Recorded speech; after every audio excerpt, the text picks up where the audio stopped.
2, 1. Hi everyone, thank you for tuning in to another episode of Holding Court with the Empress of West Hollywood. My name's Enoch Miller, your Empress of WeHo, and welcome again today. Thank you. We want to give a special shout out as always to our amazing producers, GayLifeLA.com, for help making this possible, as well as Kings Road Apartment Homes for this lovely space that you see here today with a beautiful view. Even though it's a little cloudy today, thank God it has stopped being cold because it is driving me fucking nuts and I'm tired of this weather. But we're here with the amazing gentlemen from EastSiders, executive producers, Kit Williamson and John Halbach. Hi guys! Hey! So you guys have really just, within the last, 6 years really have just taken this concept of telling these LGBT stories and these different kind of environments they put themselves in and the craziness that goes on between each different couple, and it's exploded into kind of this little, almost like cult classic of people just eating it up and really getting involved and relating so much to it. What were your guys' initial reactions? I know you kind of do all the writing and getting everything together for that, and then you both produce everything together and direct it. Kid, for you, what was it like having your little brainchild come to life? Man, it's been so amazing seeing the journey that the show has gone on over the years. Because when we first started it back in 2012, it was a YouTube series. Right. We just created 2 episodes, self-financed them, and threw them on YouTube, not really knowing what to expect. Yeah. And it kind of went viral and got a lot of attention on the gay blogs. Yeah. And that's when we were approached by Logo to premiere the rest on their platform. Since then, we've hopped around all over the place, from Hulu to Amazon to full screen, and now landing on Netflix in season 2 and 3, which has given the show this whole new audience worldwide. It's been incredible to see the response. And John, for you, what was it like being able to get that amazing gift for Netflix? Because that's, first of all, not an easy thing to do. They vet you very rigorously, I believe. For you guys, when you got that notice saying, yes, we'd love to have you on, what was that like for you guys? It was hugely exciting. I remember I was working at an agency in New York at the time, and he came and picked me up at the office and kind of sneakily lured me to a bar down the street and ordered some champagne. Twist my arm, all alcohol. And it was like, guess what? Netflix wants it. Yay! And we can't possibly state how significant it's been. Because it's the first time we've really been available outside of the United States. It's the first time we've been subtitled in different languages. Right. So when we first came out with season 1 and 2 on Netflix on July 1st, 2016. Yeah. The explosion of activity we saw online was huge. They don't disclose any ratings or how numbers about how many people are watching it, but just from what we can gather from Twitter and Facebook and Instagram, it's been incredible the amount of people that the show has reached. Well, and also the great thing too, you guys were lucky enough to partner with Impulse Group for season 3 and them to be a really great contributor to your guys' fundraising campaign for all that. Because, if anyone's not seen Impulse, they're an amazing organization dedicated to helping LGBT individuals, especially gay men, being able to live fun, healthy, sexy lifestyles. And you guys quintessentially are their mission statement for what the show is all about. And so, you guys being partners together, and it was just amazing. They did a screening up on Sunset. It was beautiful to go check out. Had all the cast and crew down there to kind of give us a little tit for tat about what happened on behind the scenes. And so let's start a little bit of it just with the two of you and get a little background so people know how you guys got involved with just, directing, acting, producing, and all that stuff in between with that. So, Kit, we'll start with you. You're originally from back east in Jackson, Mississippi. Yeah, Jackson, Mississippi. And I guess you lost the accent. Was that probably New York cleaned it out of you, right away? Before that, I went to boarding school at Interlochen Arts Academy, and I held a mirror up to my soft palate, and I practiced not having a southern accent. So that's in actually Michigan, right? Yeah, it's in northern Michigan, Oven Mitt. And so when did you decide to move to New York? Right after, because I went to undergrad at Fordham University. I studied acting and playwriting. And we have kind of similar trajectories. We both studied acting. John was in Winston-Salem at North Carolina School of the Arts. And then we both came to New York and got Broadway shows pretty early on into our careers. As little early 20s, kind of bright-eyed, bushy-tailed stage actors. Please tell me you're a naked boy singing. Oh no, that's off Broadway. Damn it. That's off Someone's Broadway. trying to find that YouTube video. Right. And then John, for you came from Minnesota, out in Apple Valley, and what drew you out up north to North Carolina and then to New York? I went and saw the pre-Broadway engagement of the revival of Grease. Oh, wow. Rosie O'Donnell. Yeah, I remember that one. Sam Harris. Wow. And Billy Porter and Megan Mullally. My mom took me to see it when I was like 15 years old, and I fell in love with it. And we were driving home that night. I said, that's what I want to do. I want to be on Broadway. And I was so lucky because my high school theater program in Apple Valley, Minnesota was like unreasonably good. It was good.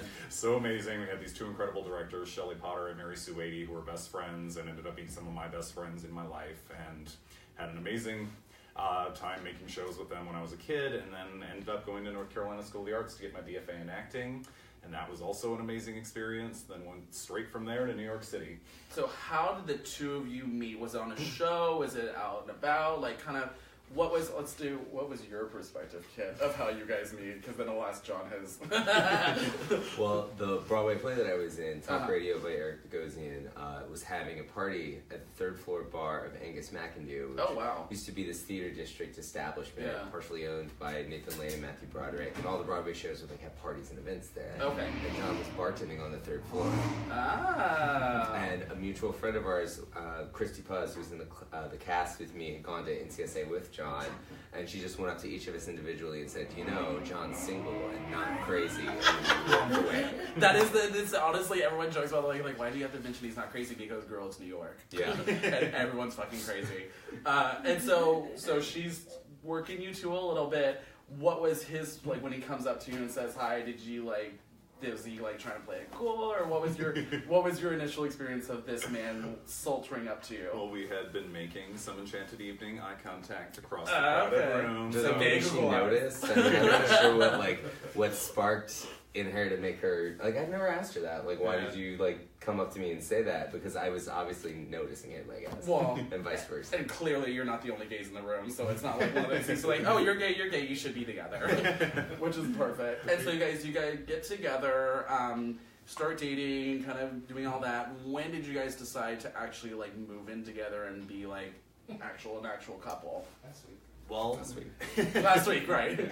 Just recently. I mean, they just bought a house. Like, what are you talking about? They got a dog. Pretty early on, he had to move out of the dorm and get his first apartment in New York, and we didn't move in together. He's a little bit older, so he was like perving on me in the dorm. He had to sign in to the dorm. Just to give him a little pass. Oh my god! I had a boyfriend that had to have that once, and it was a little embarrassing because they were like, "So who is this boy to you?" I'm like, "He's a friend." It's a sleepover friend. Sleepover friend, right? I'd love to see that sleepover. And so, okay, so you guys are kind of doing that. So then he moved to Astoria, okay, around the corner from where I was living with my best friend and my sister at the time. Just like a month into dating, right? Yeah, pretty quick. Oh. Which I'm glad didn't freak him out and like started screaming because I was like, "Hey, I want to live next door to you." But then we actually didn't move in together until we decided to both move to Los Angeles. He was out here a year before I was. Okay. We were long distance and flew back and forth a bunch of times. And then when I decided to come out here and make the move with him, that's when we finally got our first place together. Got it. And you guys are out you guys are out on the east side. Yeah. So out in Silver Lake, basically. So where everything's filmed and that whole area is your home. And the apartment in the show is the apartment that I live in. So even better. And so when you guys decided to move to LA, since you moved out first, what was your initial reaction to wanting to come to LA since you've been on Broadway, you guys have been doing stuff on there with shows? Why LA? Why did you guys feel that was the move for you? Financial destitution. Okay. I did a Broadway show and then I went on unemployment, and then I went off of my unemployment to play the lead in an off-Broadway show. Okay. Really reputable theater at 5090 It was kind of just this amazing dream role, and I was making $200 less than my unemployment every week, doing 8 shows a week, and I was like, oh yeah, this isn't tenable. Yeah. I don't really sing and dance, so I knew that my opportunities were going to be kind of staggered, not necessarily. It's the rare stage actor that works really, really consistently without doing like summer stock or stuff like that, which you sometimes lose money on too, right? Right. So, exactly. It was a financial kind of motivator, but also I'd always been interested in film and television. I just hadn't done any of it. Yeah. And then John, for you, I mean, it's a big decision to move literally across the entire country to the other side of it. Did he ask you like, hey, would you like to move out here with me, or were you kind of already, when he moved out there, thinking, hey, I would like to explore this as well? I don't know that I ever would have done it on my own, but once he went a year ahead of me and I had the opportunity to visit with him and, kind of wade my way into it, cautiously over a year. And, you know, I had the exact same frustrations with my career in theater. I'd get one great job a year and think, all right, this is it. My life has changed and it's all happening. And then I find myself back at the restaurant again, like, wait a minute. There's a pattern here. Just reached a point where I was like, well, let's try something else. Okay. And it's, don't get me wrong, I understand that there is a big difference when it comes to film and television to Broadway because it is such a specific market that you're in with that. Did you find the transition was really easy to go from all the stuff with Broadway? No, that was a hard hell no. That has been a rocky one. So I came out here with some pretty big agents and got to audition for things like Wolverine and 90210 and all of these big change your life opportunities, but really nothing that I could actually really book, having never acted on film before in my life. Right. And then after a little over a year, they dropped me and I felt like flat on my ass. And I was like, oh my god, I don't have a reel. I don't know what I'm doing. What am I doing in this fucking city? Like, oh no. So I went to grad school. Actually, I went to UCLA, right. UCLA and got my playwriting MFA, and wow. That's when I started thinking about just having some sense of creative autonomy and being able to decide when I wake up in the morning what I do or do not do to be creative and how I can take my career in my own hands. And during grad school, that's when we decided to make EastSiders. And that's honestly, quite frankly, a lot of people you see that are developing their, whether it's a series, whether it's their own kind of like little shtick if they're comedians, or for actors kind of developing their own playwrights. I mean, you really have to be an entrepreneur in this industry and promote the hell out of yourself and what you're trying to do, because unless you're like freaking, God, I don't know who's big nowadays. I don't fucking care anymore.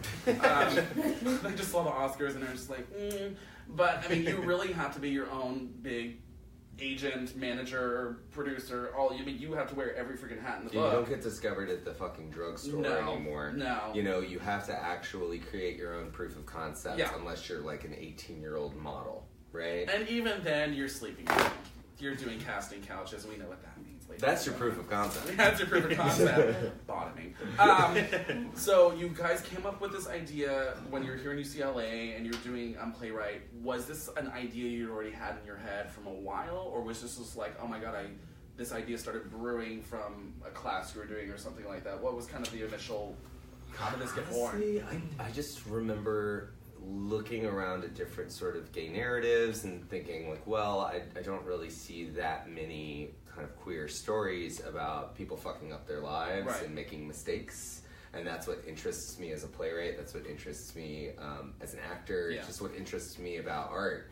And so I wanted to kind of see what it looked like to have a gay relationship self-destruct over the course of the season. That was basically the motivator, and you know, still come out on the other side loving and supporting one another, and like, you know, allowing ups and downs rather than presenting this idea of this idealized utopian 2.5 kids in a white picket fence in the modern family suburbs. And I really like, because honestly I feel like your guys' series is on the cusp of new evolution of LGBT media, because the fact before it was like, oh, meet straight boy doesn't want to count as gay, and so he dumps you and you're wanting to commit suicide. And it was like, everything was so depressing. Now it's a little bit in between where it's like, oh, well, we still have life now. We actually have something where we can be happy. But, I mean, you guys bring this whole new freshness to it of saying, no, we want to do real, live LGBT stories that anyone can see in their neighborhood or in their community and relate to 100%. It's not necessarily about the experience of being gay,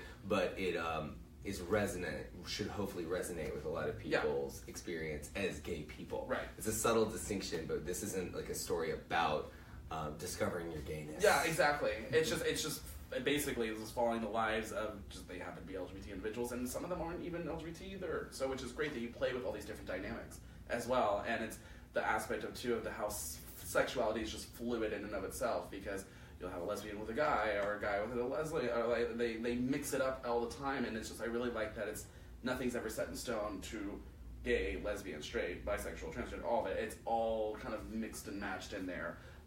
John, for you guys going into this, did you specifically want to point out these types of relationships, or did they develop as you guys were kind of developing the script?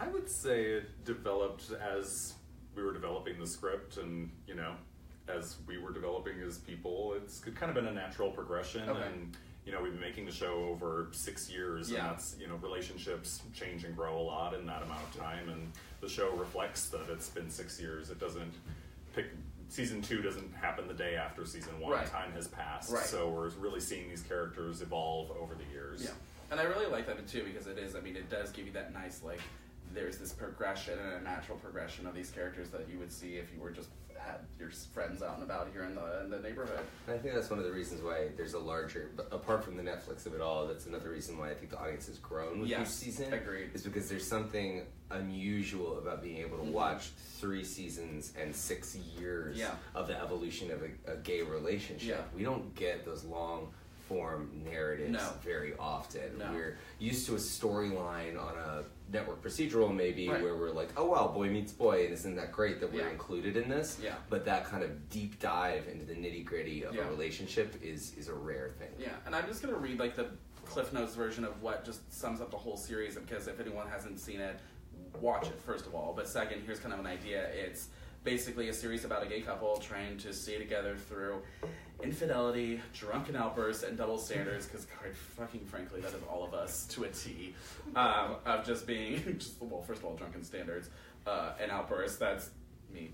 But for all of it, I mean, I really love this relationship that it was just like, so you play Cal, and then there's Thorne, who's Van Hennis, who's absolutely amazing. He's actually in New York. Stationed in New York. Relocated to New York right after he shot season 1, basically. Oh, awesome. And I love the dynamic between the two, because quite frankly, it reminds me of most gay relationships, because it's like, we're so sarcastic with each other, we're so just like mean and cunty to each other, but at the same time, we love ferociously and passionately, so I really love how you guys played up that dynamic. John, how much does this relate to your guys' relationship? Boom! And there it is. Is it more just similarities, or was this like or did you start with that and evolve from there? I mean, some of it is totally from our lives, and some of it is totally not. Yeah. And people aren't always right about what they think is Yeah. from our lives. Is what I Which would is say. great, though. But I like the fact that you do it, because it always helps when you have a real world perspective on something that you guys are intimately aware of. But yeah, I wanted to ask that because I wanted to see shade. So, but no, it's great. So going through for the first season, what were your guys' initial expectations of? I know you said you just did the first couple episodes and it kind of went viral. Were you expecting that kind of feedback from people, or were you guys just like, where the hell did this come from? We were definitely hoping for it. Yeah, obviously. I mean, that's your goal. We definitely worked hard to achieve it. It didn't just happen. We emailed every single blogger that wrote about it ourselves. It's not as though they just discovered it. Right. But then people did start to discover it, and it kind of snowballed from there and took on a life of its own. And like we were complete newbies to this stuff. Like I'd never written something for the screen. I'd never directed anything on television, like any sort of web series or anything like that. I barely acted on screen outside of some like micro budget horror movies and an episode of Bones. Like very, very little experience with that. Yeah. So it was definitely kind of this alchemical, like catching lightning in a bottle sort of thing to get this crew together, to get these actors together, and all the people that volunteered really to make the first episode happen. Because we had like $2,000 and a packet of gum, and that's what we had to offer. $2,000 in a dream, ladies and gentlemen. But I mean, that's the thing. I mean, when you're doing this all on your own, self-budget, you have a small, it's not a small crew, but I mean, it's small enough to where it's just like, you've got to make it work with as many people as you can, as quickly as you can. And then John, when Logo showed up on your guys' doorstep, says, hey, we'd like to help put this on our platform. What were your guys' initial reaction to that? I mean, we were so excited. It ended up being a lot of work, and it was kind of scary at times. We had to rush through production to get it done for them. We had to get errors and omissions insurance, which is a huge process that we knew nothing about. Nightmare. It was money. It cost money and was intimidating and confusing, and like, as everything with us, we were like running to their offices in New York at 5:59 on a Friday when it was due, like, please send it. It's due now. And we're like, we're here, I swear we're here.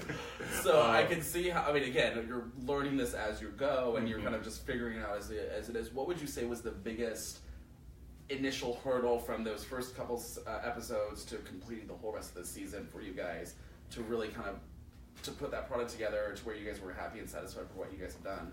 Probably deliverables. Deliverables, okay. Right? Like post-production and deliverables is always a challenge for us because it's so expensive. So you're constantly kind of like trying to find people who are passionate enough about it to work at an indie rate. Oh, right. You know, because that's hard to find. It's hard to find a sound mixer that it is not expecting basically what our entire budget was for their part of it.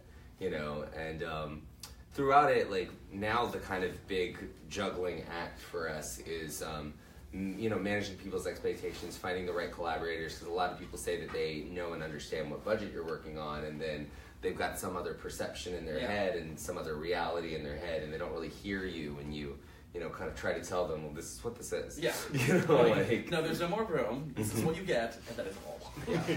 And I can see that, I mean, because again, I mean, even though you guys have expanded as much as you have and the notoriety you have gotten, I mean, you guys are still a pretty tight cast and crew. I mean, it's not a huge... And we're still fully independent production. Yeah, exactly. So we're still doing everything out of our living room. We're still, you know, the people that answer the emails, the people that have to manage Kickstarter perk fulfillment, because we've raised over $250,000 on Kickstarter through the years, and you know, we're the ones licking the envelopes and you know, stuffing the envelopes and licking stamps. You know, like we're the people doing that, and with some support with the team helping us. But we're the ones sitting there. Our living room is the one that is filled with boxes. Yeah. You know, of DVDs. It's on us. Yeah. But honestly, I mean, the hard work, I mean, is seeming, and I mean, quite frankly, everyone else I think recognizes it as really paid off, and it's this amazing product where people, again, it's so relatable, it's so much fun, and like you said, the fact that you guys have reached an international audience of this magnitude, it's amazing to see how just like, no matter what you can do, your dreams are always going to be, your dreams can come true. God, I'm gay. So for the first season, you do all this stuff with the two, with really Cal and Thorne, and you're kind of just this whole dynamic, and then kind of everyone revolves around them. And then like season 2 and 3, you start to feel like they separate into their own individual stories with like minimal interactions. Was that done on purpose? Absolutely. Okay. So we really had to. Okay. You know, I mean, this cast has they're so incredibly talented, and a lot of their careers have really taken off and ascended as this has gone on.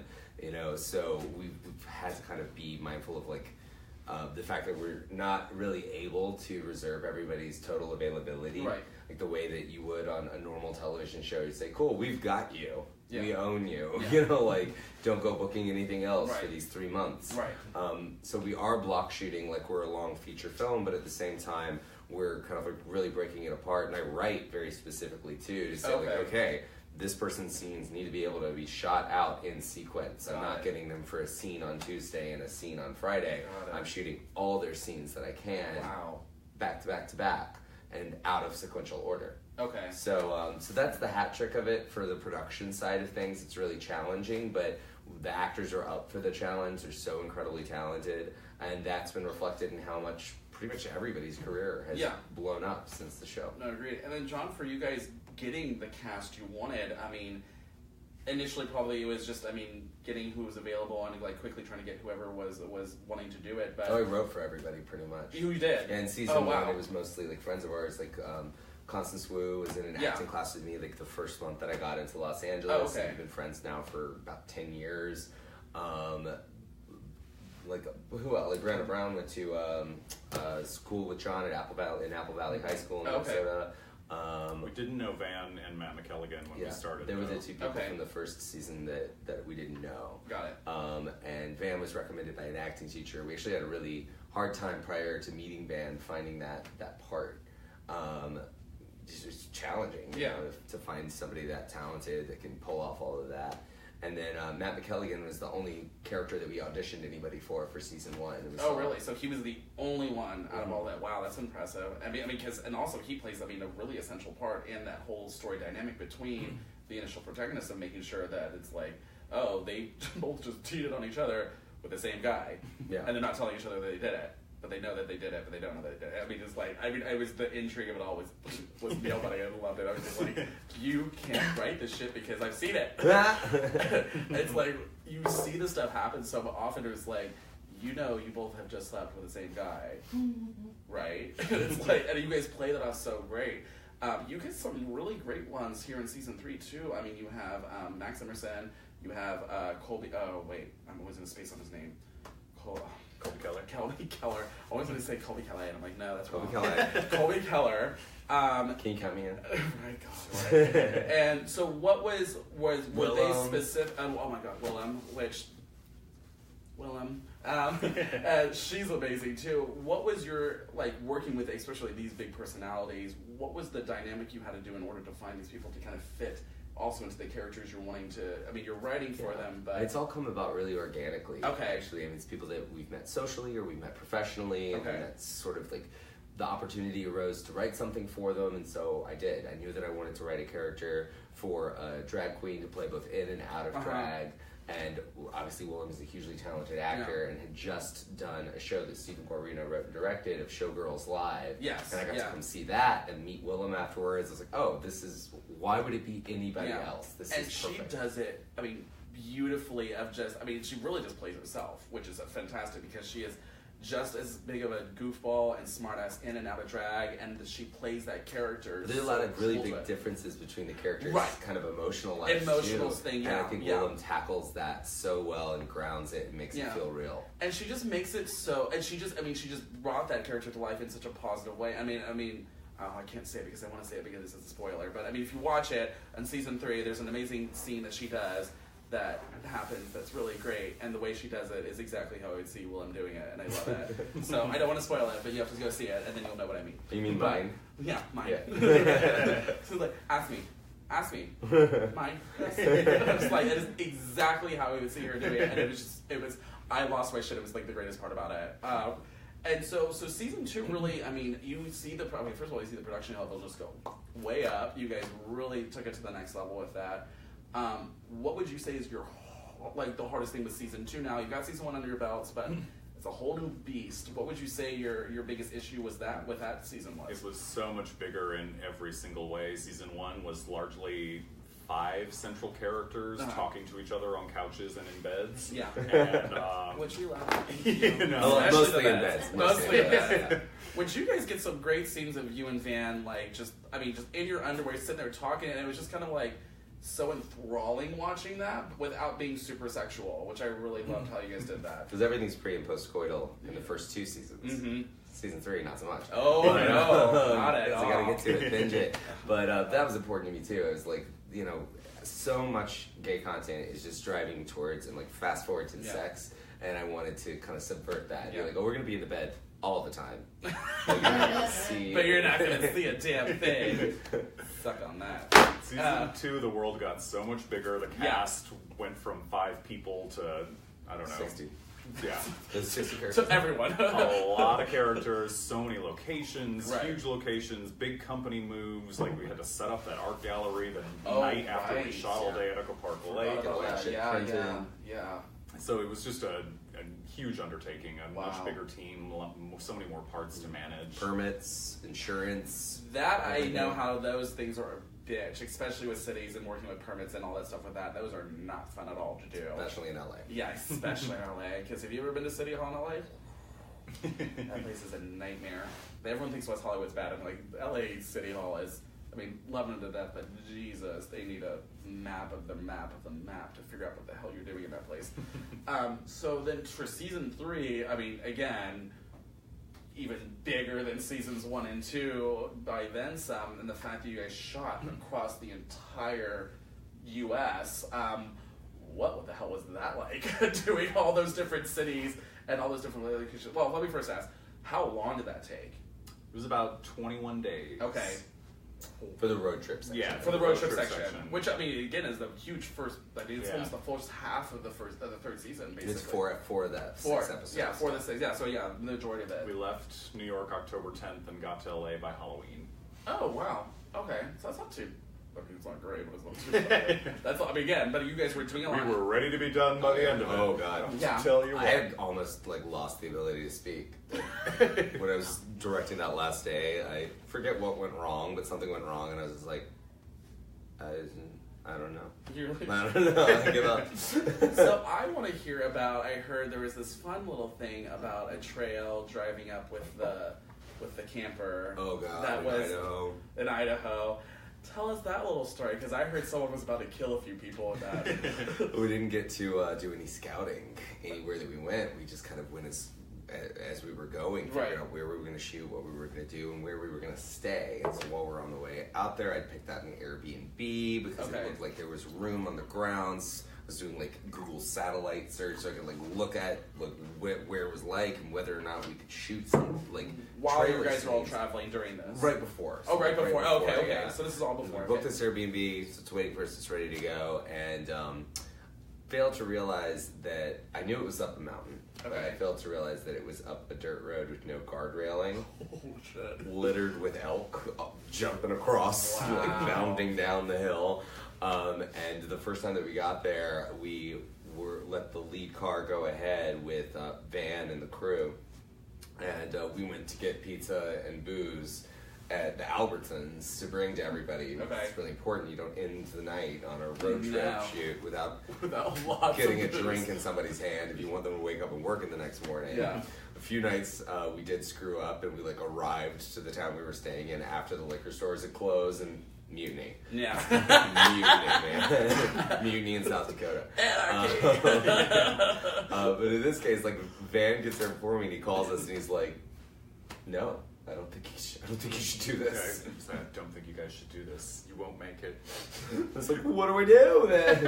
And this is the truck pulling the camper trailer plus however many other cars you had for just one other car. So just one. Okay, thank God. So it wasn't, but still, it was just like no way in hell. So they made it to the top and that was fine. And they were like, no, you shouldn't do this. And I'm like, well, what do we do then? Because I have to get the camper up there. Picturing leaving the camper in a ditch, like covering it with leaves and hoping that no one takes it. That was our only other option, which wasn't an option. No, so, right. Kit Williamson, Captain Kit, embarked up that hill that was black as night because it was night. White knuckling it up. And also just the fear of not knowing what the next turn was going to hold. You know, like I have no idea what's around the next turn. It could be like, you know, like I have no clue. It could be a bear, it could be an elk, it could be God knows who else. And it's a one-way road too, by the way, because there's no passing, essentially. There are little hubs where you can pass, like but what might happen is that you're going up or down, and then somebody else is going up or down, and then you have a standoff. That somebody's got to back up or down the hill, and I'm not backing down the hill. No. It was a little harrowing, but then I ended up doing that drive like 10 times. We went to different campgrounds and stuff. By the end, I was just like, I'm a pro. You're like I do this in my sleep. Okay. And where, like, when you found these different locations, like, especially the one that's like at the middle of fucking nowhere field that you guys meet Colby Keller, that scene's fun, by the way. We'll get to that in a second. Where you just like literally just finding these along the way as you're going, like, oh, I want to. That was actually not in the middle of nowhere at all. It wasn't. That's movie magic. So the scene where we kind of like walk out, I'm not going to say what happens, but we're devastated and screwed in so many ways. Yeah. Get it? Both literally and physically. And so we're, you know, like that's actually on that hill. That's the view. Oh, really? Off. Yeah. Oh, wow. Well, I mean, yeah, it looks like you're in bumfuck nowhere, like in this like giant field in Idaho or Iowa or something. Were in Idaho. Oh, it was in Idaho. Okay. So it just looks like you're in the middle of nowhere, and so I mean, it's great because it's like they meet this guy, they take this guy back with them for a minute. No, meet at a gas station. Yeah. Then meet up randomly out at this middle of nowhere, and yeah, that foreplay was fun. And he's hot too. Like, holy crap! What was that like working with him? It was actually great to work with. Yeah, I mean, he was super professional. He's really prepared and worked really hard on it. It was great. He was prepped. Oh my god! All the way. But I mean, it's great because there's this perfect scene in it where it's just like the two of you and Van sitting there on the bed, and then him standing there just in his underwear, and you're just like, yeah. I like this view. And I mean, because it's a big. And then what was it like for Willem and Steven? Oh, it's Willem and Steven. Yes, because Max was there. Mm-hmm. And how distracting was that with Max Emerson being there in his little Speedos doing the pool? That was the last minute addition because we had already planned production and everything, and then we met we met Max on a trip to Vienna. Oh, really?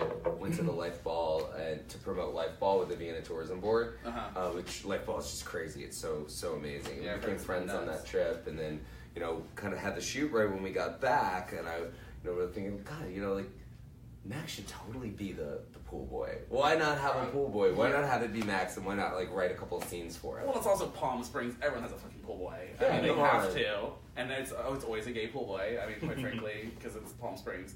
So I mean, and again, the dynamic between the three of them was hilarious. And he just like, oh, thank God, do I have to sleep with them? It's like, what? I mean, just again, the characters were just so. I mean, you just saw their personalities of who they are in real life come to life even more so with these characters. So it was brilliant. But I was just floored by the fact that you got these kind of like really fun scenes and just these kind of great one-liners throughout the entire section. I think when you did the screening for season 3, you had were telling everyone to pick your favorite one-liner out of everything, but mine was William's mine. Like that whole thing. What was your guys' favorite parts about season 3 that really like stood out to you the most when after it was done and produced, you're like, oh wow, this was like bomb. What about? Let's start with you, John. Oh gosh, I mean, I think most people talk about the Palm Springs episode being a highlight, and then episode 5 and the big scene that Tom and Cal have in the trailer where they're talking about their deepest, darkest fears. Yeah, I think that's a really, really special moment. And just the whole thing overall, it's so cool to have the gang back together and get to see these characters again. So cool to have Constance Wu and Brianna Brown both back. That's one of my favorite moments is when Ian's two kind of girlfriends, Kathy and Hillary, Constance Wu and Brianna Brown meet in season 3. It's kind of season 1 and season 2 narratives collided. Yeah, it was a clash of characters for sure, and I mean that setup was really great because it was this kind of it felt very natural how I was just like kind of like, oh, hi.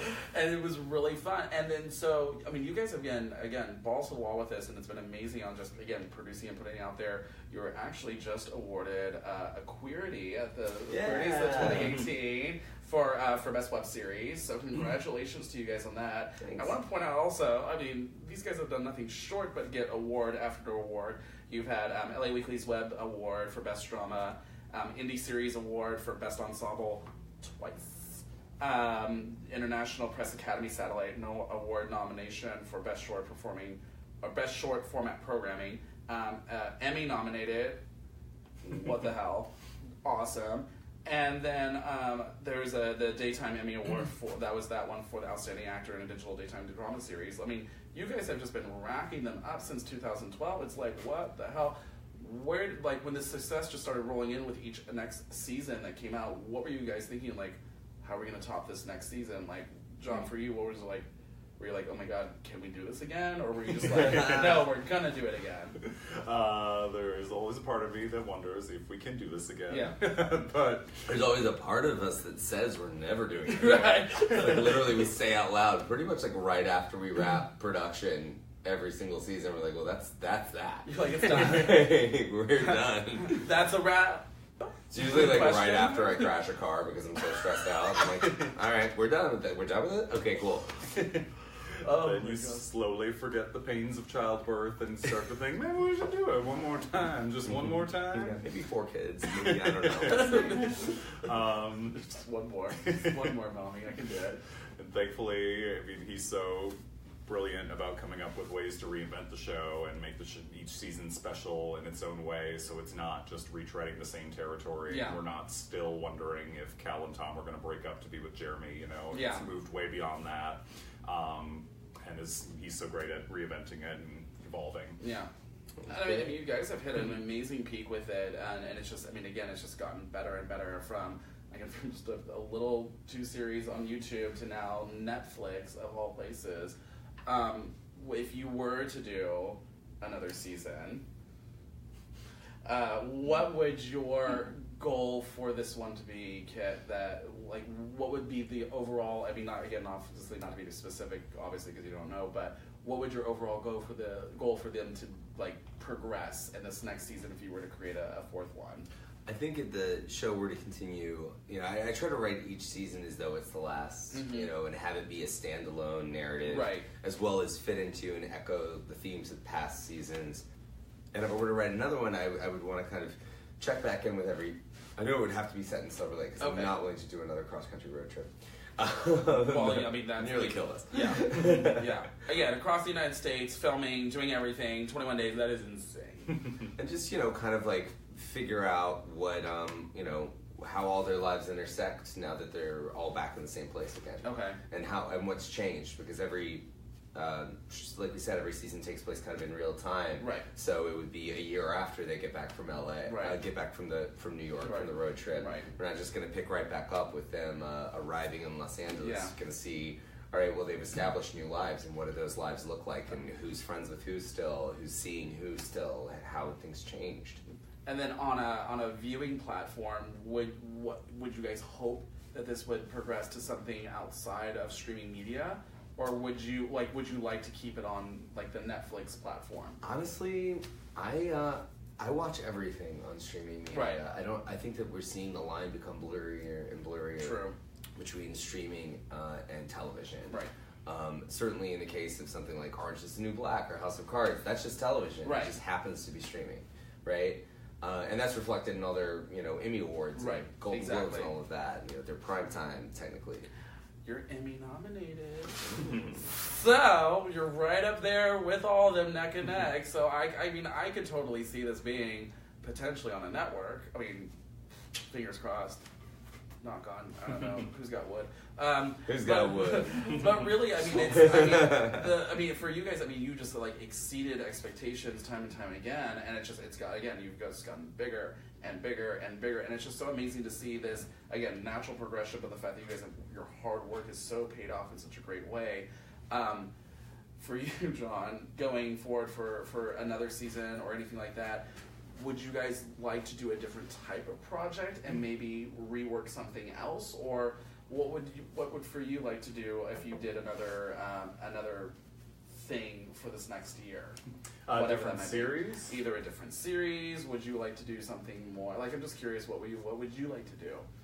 I mean, I've actually kind of made a life shift and started working in advertising and marketing more since we've done the show. Since I did the social media and marketing for EastSiders, I took my first role at an agency in New York. That's actually why we moved back to New York a couple years ago. Okay. So I was doing that and did that the whole time we were in New York. And now that season 3 is wrapping up, I'm really looking to get back into that as far as storytelling. I mean, I love that we get to tell LGBT stories and absolutely love to keep being a part of that and doing that. And, we make the show largely with our friends. And I would love to keep making stuff with our friends. Yeah. And we make a gay travel series together for Out Magazine. So we've gotten to do that over the last couple of years and work on collaborations with Las Vegas and Key West tourism and Toronto we recently did. Yeah. We also have been doing a lot more of that kind of travel content ourselves, like on Instagram and things like that, like getting to a Life Ball in Europe, and just went up to Whistler Gay Ski Week, and we just got back from Winter Party in Miami, which was amazing, and we're going to Mammoth Gay Ski Week, which is an incredible event. I know how you guys do snow. Fantastic. Oh my god, I love it. It's amazing. I'm from Mississippi, so snow has never lost its novelty to me. I'm like, what the hell is this stuff? No, it's white stuff. That's called book.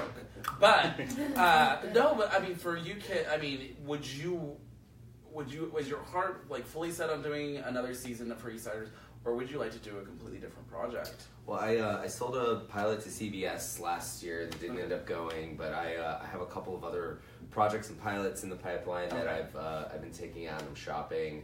I sold another one to a company called Super Deluxe last year, and just try to get that alchemy going of something that will make it to broadcast or make it to a premium streaming partner. And I want to keep EastSiders going, but it's definitely like this passion project thing that doesn't necessarily pay the bills in the way that I would like it to. So I've been fortunate to be able to make my living acting and writing and other projects, and I'm definitely going to continue doing that. Which is fantastic, and I do, again, I like how like you said before, that you put the idea in each one, and that each one might be its last, and that way it completes, because honestly, I mean, it didn't end on a cliffhanger, which drives be fucking crazy. Those shows that end you on a cliffhanger and then never do another season. And it's just, it really ends nicely with everyone kind of in this really fun, like you said, they've all kind of come back to where it all began. And so it's a great little ending for that. But I'm really just excited to see what you guys have out the pipeline next, because I mean the world's watching, and everyone's excited everyone's excited to see what you guys will do next, because I mean, again, you do not disappoint, and you bring all of it, boys, girls, all. We love it. And it's great, and it is. We're really excited. So, well, thank you guys so much for being my guests and let me pick your brain and dive into these beautiful boys. We want to say a special thank you to GayLifeLA.com for helping produce this every week, because they are amazeballs. We also want to thank Kings Road Apartment Homes for letting us have this here. They're an amazing group as well. Tune in next week when we have local singer and artist Kenneth Mogan and a special guest from a DNA magazine model. Ooh, naked boys, yes. Thank you guys so much. Thank you both for being here. Really appreciate it. You guys were fantastic. We love you, and we'll keep in touch with them to see what's coming up for the future. So don't worry, we'll get you involved. But thank you guys so much. Tune in next week. Bye. Bye. Bye.